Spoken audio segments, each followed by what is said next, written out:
Mi nuera me humilló por ser pobre, hasta que leyó mi testamento y se desmayó. Así empieza todo. Un día, mientras limpiaba el suelo de la cocina con un trapo viejo, escuché a mi nuera decirle a mis nietos: no molesten al viejo. Él ya no sirve para nada. Y ahí fue cuando lo decidí. No iba a morir bajo ese techo. Ni con ese desprecio. Ni un día más. Me llamo Ernesto Vargas. Tengo 72 años y ya estoy retirado. Toda mi vida trabajé como herrero en un taller pequeño de mi barrio. Me casé joven con mi Carmen, el amor de mi vida, y tuvimos un único hijo, Tomás. Después de que Carmen falleció, él me insistió para que me fuera a vivir con su familia. Según él, para que no estuviera solo. Pero yo, ingenuo, no me di cuenta que su esposa, Lucía, no compartía esa idea. Al principio, fingía respeto. Me decía, don Ernesto, y hasta me servía el desayuno. Pero al poco tiempo, su verdadera cara salió a la luz. Me hablaba con desprecio, se burlaba de mi ropa, y si se le caía algo, me lo lanzaba como si fuera un sirviente. Tomás lo sabía, claro. Pero callaba. Me decía: papá, no hagas caso, Lucía está estresada con los chicos.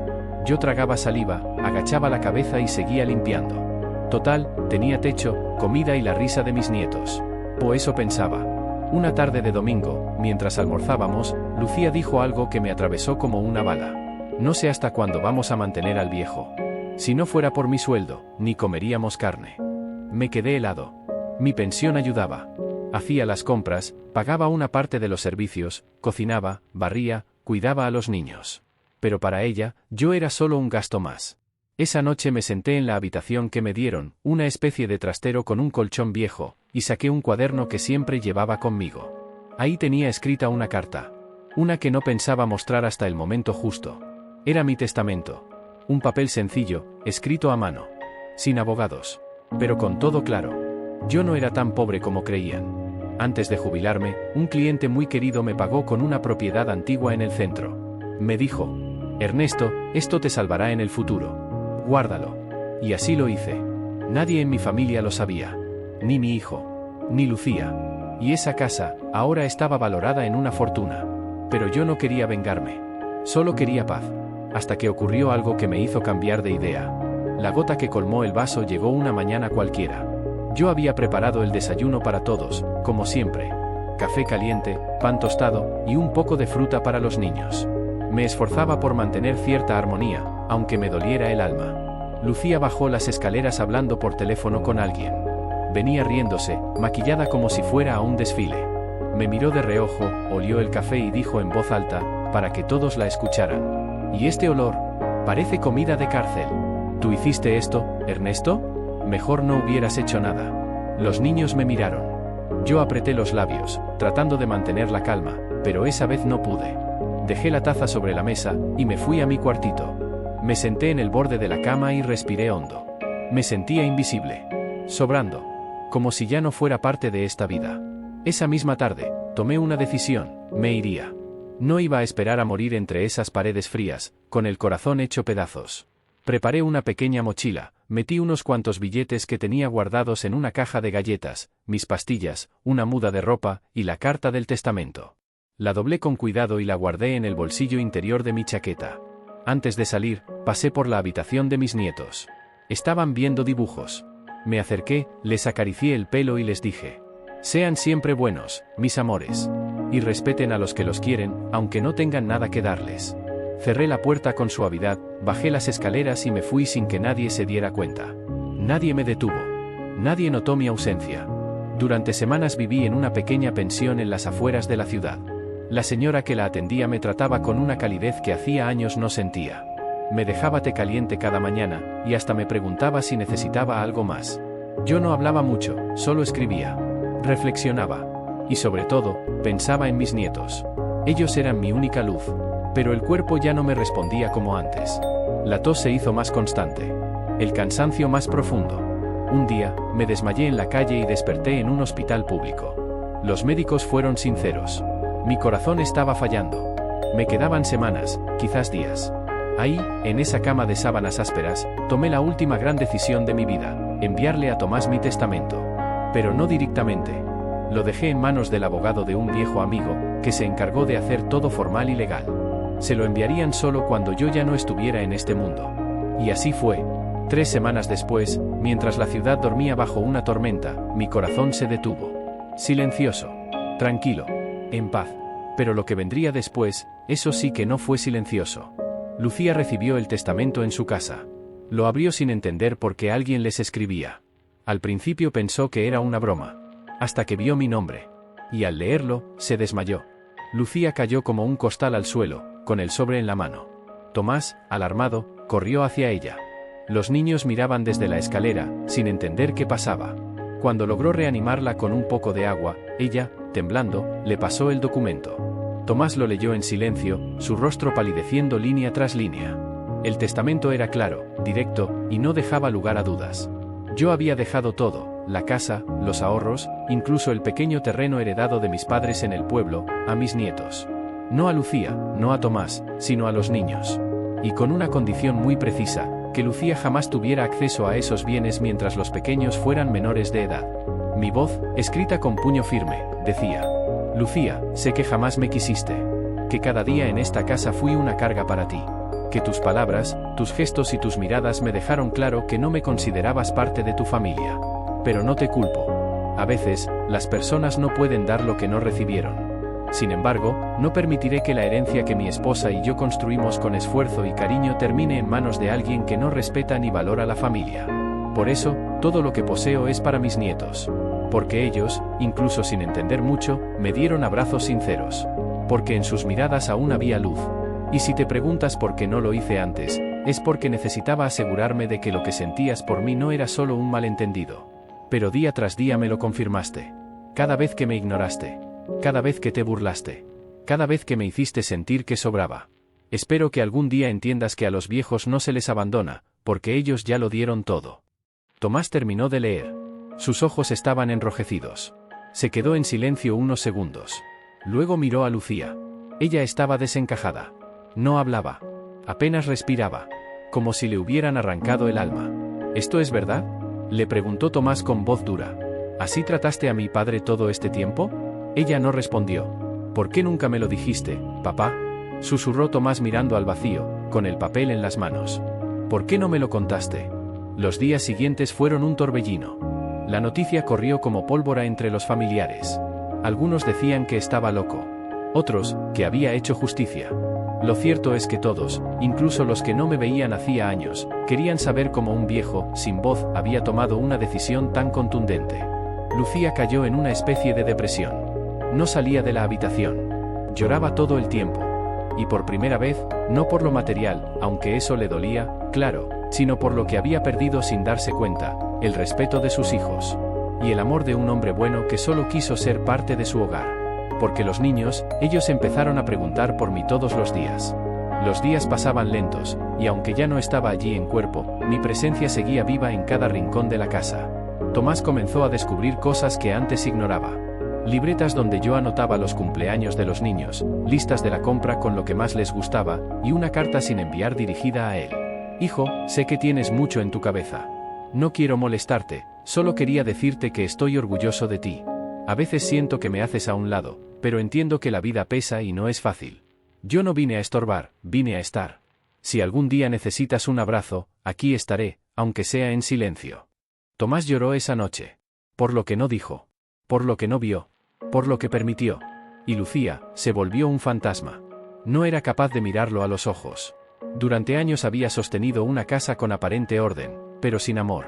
El testamento no solo la había dejado fuera legalmente, también la había desnudado emocionalmente ante su familia. Los niños empezaron a preguntar. Papá, ¿por qué el abuelo no está? ¿Podemos ir a su casa? ¿Por qué mamá no lo quería?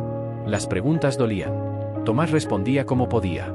Pero los ojos limpios de los niños ya habían entendido algo que a muchos adultos les cuesta aceptar: no se puede amar a alguien que no te respeta. Lucía trató de recomponer su imagen. Empezó a ir a la iglesia, a preparar desayunos con más cariño, a llevar a los niños al parque.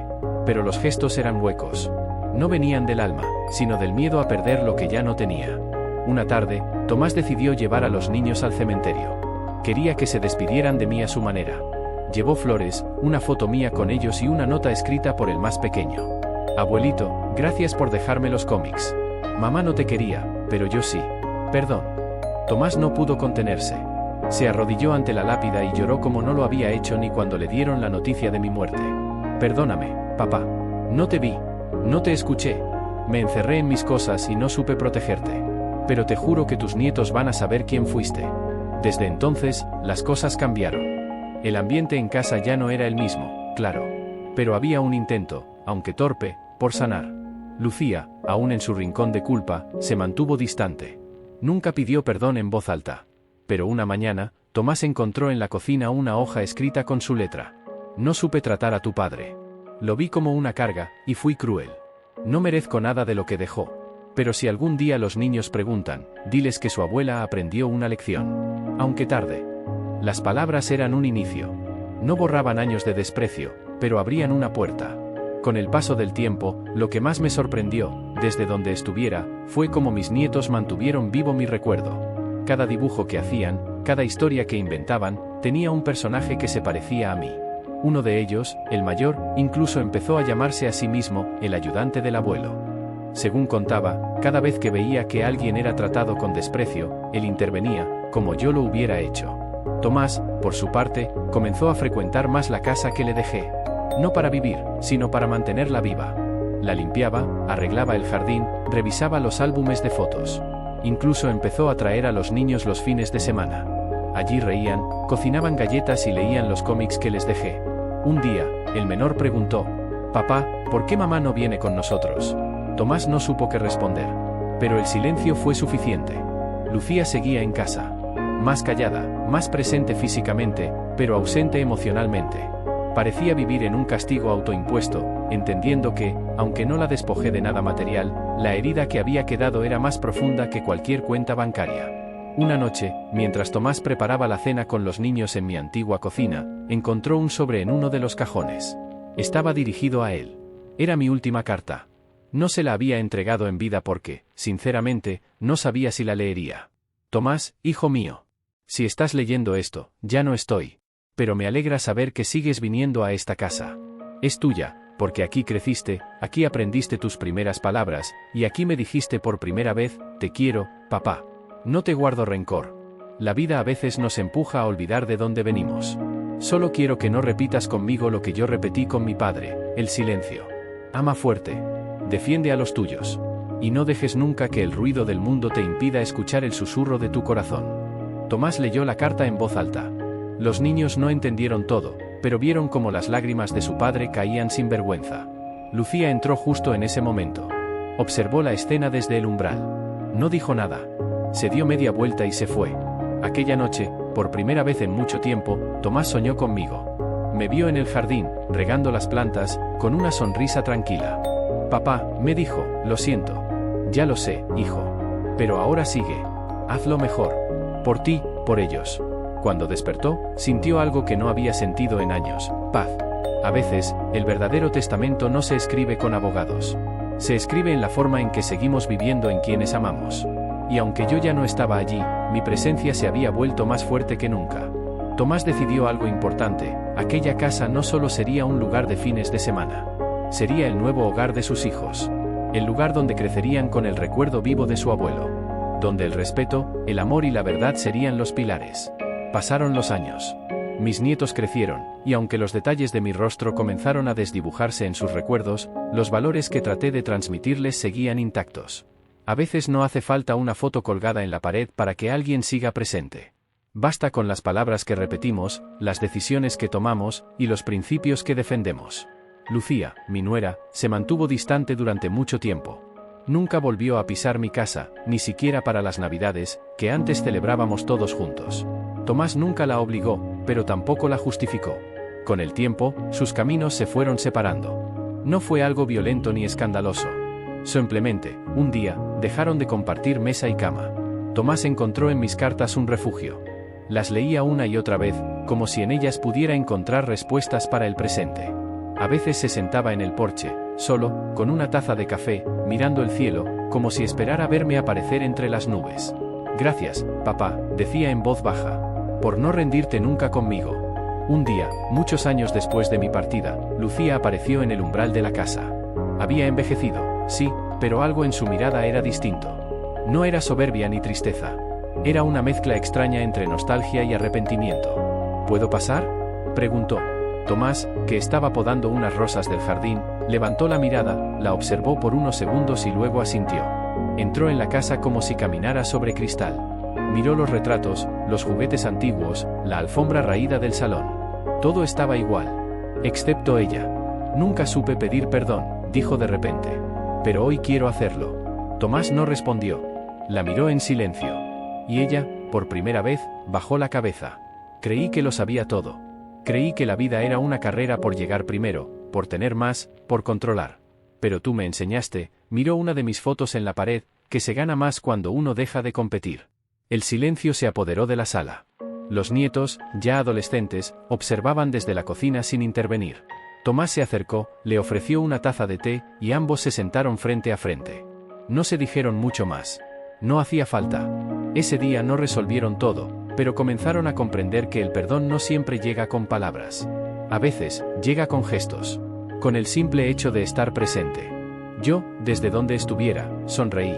Porque entendí que, al final, no se trata de las cosas que dejamos, sino de las heridas que ayudamos a cerrar, incluso después de irnos. Y como dice el refrán, el respeto y la humildad no se heredan, se enseñan con el ejemplo. Esa fue mi última lección. Y, tal vez, la más importante de todas.